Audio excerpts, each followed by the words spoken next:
তুহিন হত্যার প্রতিবাদে আমরা আজকে রাস্তায় নেমেছি। রাষ্ট্রীয় বিভাগীয় প্রেস ক্লাবের পক্ষ থেকে এবং অন্যান্য প্রেস ক্লাব সহ সাংবাদিক সংগঠনের আরও নেতৃবৃন্দ আছে।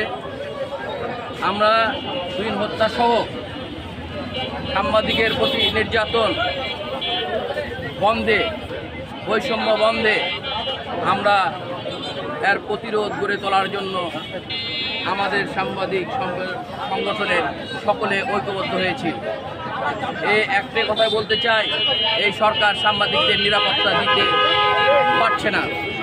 অবিলম্বে সাংবাদিকদের নিরাপত্তা দিতে হবে এবং সাংবাদিকদের নিরাপত্তা নিশ্চিত করতে আমি সরকারের প্রতি আহ্বান জানাবো। আর আরেকটা কথা বললেই নয়, যেহেতু সাংবাদিক আয়নার মতো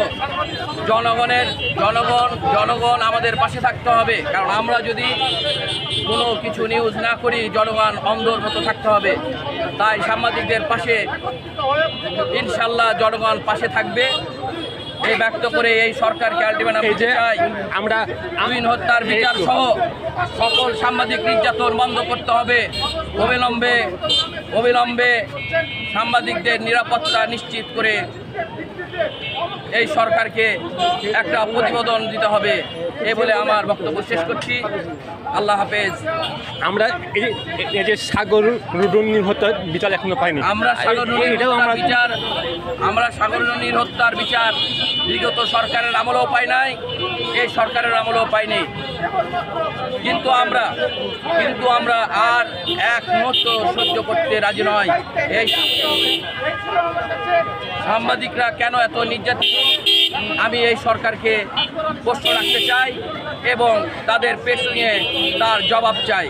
এ সময় বক্তব্য রাখবেন রাজশাহী রেডিওর এবং উত্তরা প্রতিদিন পত্রিকার মিডিয়া কর্মকর্তা, তার সাথে একটু কথা বলবেন। ভাই